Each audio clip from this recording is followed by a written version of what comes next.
बेटी शालिनी की उम्र लगभग 28 साल की हो चुकी थी, लेकिन अभी तक उसकी शादी नहीं हुई थी। शालिनी के मम्मी पापा सरला और महेश जी ने कभी उसकी शादी के लिए कुछ ज्यादा कोशिश भी नहीं की।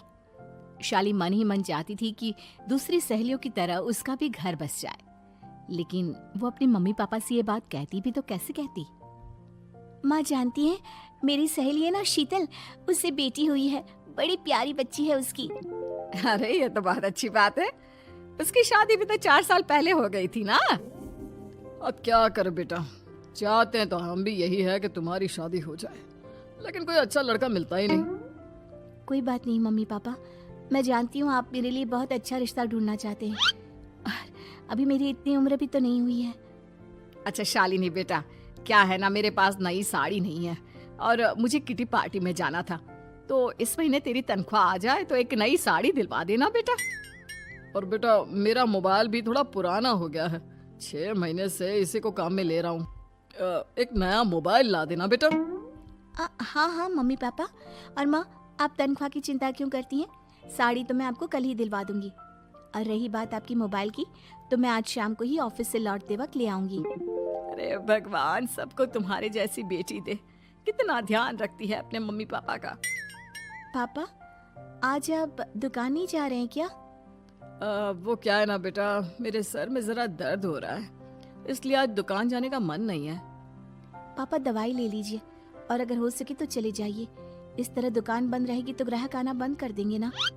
अरे बेटा, तेरे पापा की अब उम्र हो चली है और तू है ना हमारी कमाऊ बेटी, इतनी अच्छी नौकरी करती है, हमारा ख्याल रखती है, तेरे पापा को चिंता करने की क्या जरूरत भला है? ठीक है पापा, आप अपना ध्यान रखिए, मैं ऑफिस से लौटते वक्त आपका फोन ले आऊंगी। और माँ, आपकी साड़ी हम कल लेकर आएंगी। शालिनी के जाने के बाद क्या करे? शालिनी के लिए सच में कोई लड़का ढूंढकर उसकी शादी करवानी है क्या? अरे पागल हो गई हो क्या? वो शादी करके इस घर से चली गई तो हमारे खाने के लिए पैसे कहाँ से आएंगे? जानती हूँ वैसे भी आपको ना दुकान पर जाने में, काम करने में आलस आता है, अच्छे से पहचानती हूँ आपको। हाँ तो क्या हुआ, बेटी नौकरी करती है, जब बच्चे माँ बाप की कमाई पर मजाक कर सकते हैं तो क्या माँ बाप बच्चों की कमाई पर थोड़े दिन चैन से जी नहीं सकते? अरे वो तो हम जी रहे हैं ना, देखा ना हमारी बेटी एक ही बार में हमें मोबाइल और साड़ी दिलाने के लिए कैसे फट से तैयार हो गई। एक दिन सरला की एक पड़ोसन अपने भतीजी का रिश्ता लेकर सरला के घर आती है। सरला बहन, ये मेरा भतीजा है प्रशांत, इसके लिए रिश्ता ढूंढ रही थी बहुत दिन से। अचानक से तुम्हारी बेटी का ख्याल आया। इतनी सुंदर और अच्छी नौकरी वाली लड़की है, मुझे तो बहुत पसंद है। अरे तुम्हारे पसंद करने से क्या होता है? मेरी बेटी को भी तो तुम्हारा भतीजा पसंद आना चाहिए ना। हाँ हाँ, ऐसे थोड़ी ना कि तुम्हें हमारी लड़की पसंद आ गई और हमने रिश्ता कर दिया। मेरा भतीजा बहुत बड़ी कंपनी में जॉब करता है। अंकल जी, मैंने आपकी बेटी को देखा है और वो मुझे बहुत पसंद है। हाँ हाँ, तुम्हें तो पसंद है, लेकिन हमें भी तो उससे एक बार पूछना पड़ेगा ना। तो बुलाइए ना शालिनी को, उससे पूछ लेते हैं कहाँ है वो। ऑफिस गई है और उसको आने में अभी देर लगेगी। लेकिन तभी शालिनी ऑफिस से आ गई। ये लीजिए, शालिनी भी आ गई। अब आमने सामने ही बात कर लेते हैं। आओ आओ शालिनी बेटा, इससे मिलो। मेरा भतीजा प्रशांत प्राइवेट कंपनी में अच्छी जॉब करता है। अब बेटा, तुम्हें ये लड़का पसंद है क्या? देखो बेटा, सोच समझ कर हाँ करना, तुम्हारे ऊपर कोई जबरदस्ती नहीं है। मम्मी पापा, प्रशांत की जॉब और उसकी बातें सुनकर मुझे तो काफी अच्छा लगा। मैं उससे शादी करने के लिए तैयार हूँ। ये लो, सारा मामला यहीं के यहीं निपट गया। लड़का और लड़की राजी हैं, तो अब हमें क्या। सरला की पड़ोसन और प्रशांत वहाँ से चले जाते हैं। अगले दिन क्या हुआ मम्मी पापा, आप इतने उदास क्यों लग रहे हैं? वो क्या है ना बेटा, तुमने शादी के लिए हाँ कर दी उस लड़के के साथ। तो क्या हुआ माँ, उस लड़के में कोई खोट है क्या? आपको वो पसंद नहीं? अरे नहीं नहीं बेटा, जिसमें तुम्हारी खुशी उसमें हमारी खुशी, हमें भी लड़का पसंद है। तो फिर क्या बात है? अगर कुछ भी है तो आप मुझे बता सकते हैं। तुम्हारी माँ ये सोच सोच कर परेशान है कि तुम्हारे बाद हमारा क्या होगा। तुम हमारी इकलौती बेटी हो, हमारा बुढ़ापा कैसे कटेगा। अब बेटा, हम अपने बारे में सोचकर तुम्हें जिंदगी भर शादी करने से रोक तो नहीं सकते ना। जाओ, तुम अपनी जिंदगी में खुश रहो, हमारा क्या है, जैसे तैसे जी लेंगे। हाँ बात तो सही है बेटा, कैसे भी करके मैं दुकान का काम कर लूंगा, तुम और प्रशांत शादी करके खुश रहो। अपने माँ बाप की बात सुनकर शालिनी काफी दुखी हो जाती है।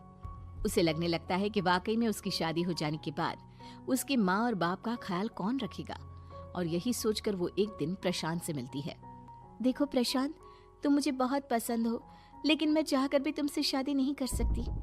अरे क्या हुआ शालिनी, क्या तुम मेरी किसी बात से परेशान हो? नहीं नहीं प्रशांत, मैं अपने माँ बाप की इकलौती संतान हूँ। अगर मैं भी शादी करके घर से चली गई तो उनका ख्याल कौन रखेगा, उनका खर्चा कौन उठाएगा? तो क्या तुम सारी जिंदगी शादी नहीं करोगी?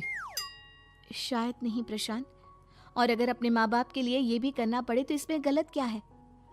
प्रशांत ये सारी बात जाकर सरला के पड़ोसन यानी कि अपनी बुआ को बता देता है। ये सरला तो बड़ी चालाक निकली। प्रशांत, वो अपनी बेटी के साथ खेल खेल रही है। कैसा खेल? आप क्या कहना चाहती हैं? अरे शालिनी बहुत सीधी और संस्कारी लड़की है, लेकिन ये सरला और महेश एक नंबर के चालाक। बुआ जी, आपकी बात सही है, लेकिन अपनी बेटी के साथ भला कोई क्यों चालाकी करेगा? वो तो मैं तुझे कल बताऊंगी। तो कल सुबह मेरे साथ शालिनी के घर चलना। और फिर अगले दिन। क्या हुआ सरला बहन, तुम्हारी बेटी ने तो शादी के लिए मना कर दिया। अब पता नहीं बहन जी क्यों मना कर दिया, हम तो चाहते थे कि बेटी की शादी धूमधाम से करें। हमारी तो बहुत इच्छा थी कि शालिनी की शादी प्रशांत के साथ हो जाए, लेकिन अब क्या करें, वही नहीं चाहती। आंटी जी, शादी के बाद मुझे अपने माँ बाप की बहुत चिंता रहेगी, उनका ख्याल कौन रखेगा?